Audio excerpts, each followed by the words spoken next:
عليكم. لا تنسوا الاعجاب بالفيديو والاشتراك في القناة تشجيعا لنا لنستمر بنشر المزيد ان شاء الله.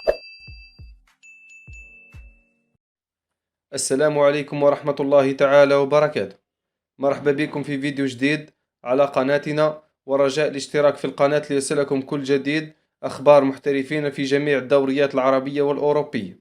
والآن مع الفيديو، حيث يقود النجم الجزائري رياض محرز فريقه نادي مانشستر سيتي في مواجهة أكثر ما يقال عنها أنها مفصلية في تحديد من سيكون صاحب المركز الأول في ترتيب الدوري الإنجليزي، الذي يتصدره نادي أرسنال بثلاث نقاط على صاحب المركز الثاني مانشستر سيتي، حيث يسعى رياض محرز لاستكمال توهجه في الدوري الإنجليزي، حيث سجل رياض محرز هدفا وقدم تمريرة حاسمة في آخر مباراة ضد نادي أستون فيلا.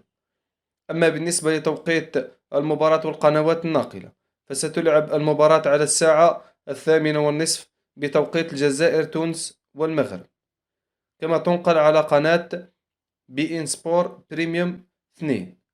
فبالتوفيق إن شاء الله لنجمنا الجزائري رياض محرز في هذه المواجهة الصعبة.